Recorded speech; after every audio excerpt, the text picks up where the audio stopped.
শোণিতপুৰ জিলাৰ অন্তৰ্গত ঢেকিয়াজুলি ৰাজচক্ৰ এলেকাৰ নাৰায়ণপুৰ চাহ বাগিচাৰ 2 নং নতুন লাইনৰ বিধ্বস্ত পথ নিৰ্মাণৰ দাবীত 29 ডিচেম্বৰত দিনৰ 11 বজাত সদৌ অসম আদিবাসী ছাত্ৰ সন্থাই তীব্ৰ প্ৰতিবাদ সাব্যস্ত কৰে।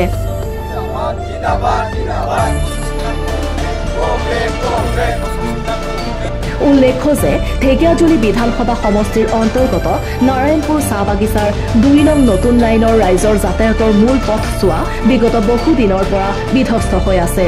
বাৰম্বাৰ দাবী জনোৱাৰ পিছতো উক্ত বিধ্বস্ত পথছোৱা নিৰ্মাণৰ ব্যৱস্থা গ্ৰহণ নকৰিলে স্থানীয় জনপ্ৰতিনিধিয়ে।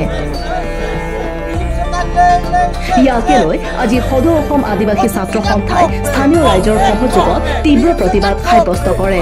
হয়, আজি আমি সদৌ অসম আদিবাসী ছাত্ৰ সন্থা আশা স্থানীয় ৰাইজৰ সহযোগত আমি বহুত দিনলৈকে এই ৰাস্তাৰ নিৰ্মাণৰ কামৰ কাৰণে আমি দীৰ্ঘদিন ধৰি আমি বিজেপি চৰকাৰক দাবী জনাইছিলোঁ। কিন্তু আজি চাব গ'লে বিজেপি চৰকাৰ এই ৰাস্তাখন কোনো ধৰণৰ ব্যৱস্থা ল'ব পৰা নাই।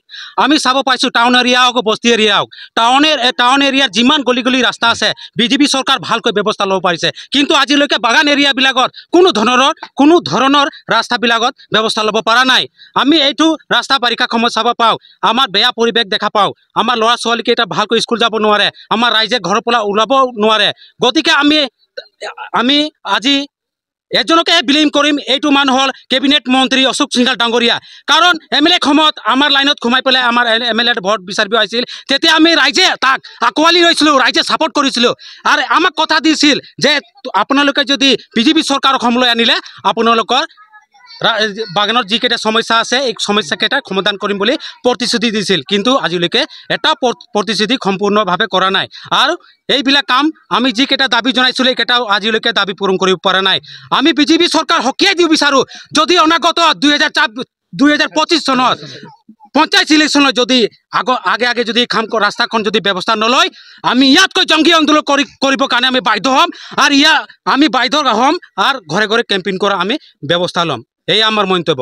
আমি ঢেকিয়াজুলি ৰাজচক্ৰৰ অন্তৰ্গত নাৰায়ণপুৰ চাহ বাগিচাত নতুন লাইন 2 নং নতুন লাইনত আমি একদম দুখিতৰে ক'ব পাৰোঁ যে আমি ৰাস্তা দীৰ্ঘদিন ধৰি দাবী কৰিছোঁ। দাবী কৰাৰ পিছতো আমাক ৰাস্তা কিন্তু হোৱা নাই। আৰু চাব যদি যায় তাতে নাৰায়ণপুৰ চাহ বাগিচা যিমান আদিবাসী এৰিয়া আছে, আদিবাসী গাঁও আছে, সেইখিনিতো এটা ৰাস্তা সম্পূৰ্ণ হোৱা নাই মানে আৰু ৰাস্তাই হোৱাই নাই, একেবাৰে ধৰা নাই। তো গতিকে অনাগত যি ইলেকশ্যনৰ সময়তে যদি চৰকাৰে যদি ভোট বিচাৰিব আহে, ভোট ভিক মাগিব আহে, তেতিয়া সেই সময়ত কিন্তু আমি সেয়াৰ প্ৰমাণ দিবৰ কাৰণে আমি সাজু আছোঁ। আৰু আমি যি আদিবাসী যি জনগোষ্ঠী আছোঁ এইখিনিত যদি আমাৰ এনেকৈ যদি ডেভেলপ নহয় তেতিয়াহ'লে অনাগত ইলেকশ্যনত আমি ইয়াৰ প্ৰমাণ দিবৰ কাৰণে আমি ৰেডি আছোঁ, সাজু আছোঁ, প্ৰতিবাদ কৰিবৰ কাৰণে সাজু আছোঁ। আৰু আমি বিজেপি চৰকাৰকো সকীয়াই দিব বিচাৰোঁ যে অনাগত ইলেকশ্যনত যদি ভিক মাগিব যদি আহে তেতিয়া আমি কিন্তু এই বাগানৰ পৰা আমি নিষিদ্ধ কৰিম। কিন্তু হয়, আমি সদৌ অসম আদিবাসী ছাত্ৰ সন্থা আশা আৰু স্থানীয় ৰাইজৰ সহযোগত আমি বিজেপি চৰকাৰ যেনেকৈ বিজেপি চৰকাৰে যেতিয়া অশোক সিংঘাল যেতিয়া 2021 চনত যেতিয়া MLA খেলিছিলে তেতিয়া আমাৰ বিজেপি চৰকাৰে যেতিয়া লাইনে কেম্পিং কৰিব আহিছিলে যেতিয়া আমি বিজেপি চৰকাৰ ছাপোৰ্ট কৰিছিলোঁ যেনেকৈ লাইনে বা বস্তি জেগাত যে ৰাস্তাটো বনাই দিম বুলি, আৰু অশোক সিংঘাল ছাৰে আমাক দিছিলে যে ৰাস্তাটো বনাই দিম বুলি কৈছিলে, লেকিন আজিলৈকে ৰাস্তাটো কৰি দিয়া নাই।